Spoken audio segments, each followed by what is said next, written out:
Is this how you coach boxers, Yeah. talking about the fear? And you said before that the moment of the fight is an instant, and then you remember not dealing with the fear the rest of your life.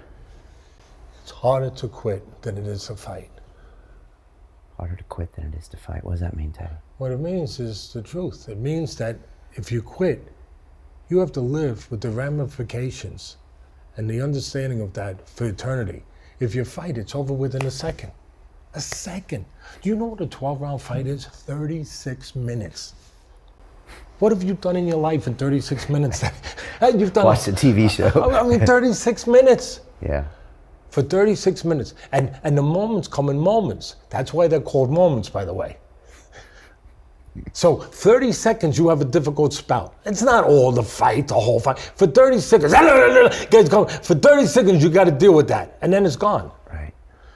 And you give up for that 30 seconds, you got a problem, buddy. Because now you got real time on your hands. You have an eternity to live with what you didn't do or what you did. You gave in. Are these the kind of conversations you'll have with a boxer to get their head around that fear? Yeah. Okay. Because if you don't know what's at the door, how are you going to deal with it? You got to know what's at the door to deal with it. You got to know what's there.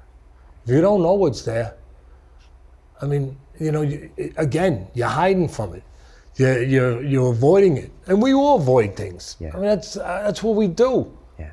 You said life is like a fight. Yeah, it is. You know, I talk to Wall Street guys. They ask me sometimes, "Come in here, let's have a little breath of fresh air." I don't know if I'm a breath of fresh air, but I'm something, I guess. And they say, "No, let's change it up. Let's bring you in and talk to the CEOs." They flew me to California to talk to all these CEOs. You know, none of them had a nose like me. All right. Nona had a pretty nose. They all had pretty noses, I guess, you know, and they were powdered up, whatever. And, you know, so I start talking about this stuff. And I say, I got to adjust my talk a little bit to this audience, just a little bit. I'm not going to change me because what I say is what's real to me. It's life. It's fighting. We're all fighting for something. That's the first thing I say. We're all fighting for something. You know, it's just a matter of what.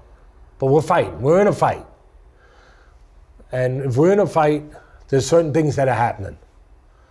And there's certain moments when, during a fight, you want to avoid that moment. So all of a sudden, I picked some poor schmuck. It was a poor guy. I mean, he's not poor. He's probably driving like 3, you know, Rolls Royces.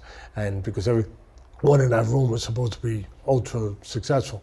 So I said, you, any years, have you ever experienced where you're having a tough time, you have to go to a board meeting, and you're in between that board meeting, and there's somebody there you don't want to face. There's always someone you don't want to face, right? There is. Sometimes it's you. Yeah. But there's always someone you don't want to face. That's the fight. So I said, so what do you do? I'm telling you, when I said this, the room got like quiet. I think they were like, you know what I mean? Like, anyone catch me?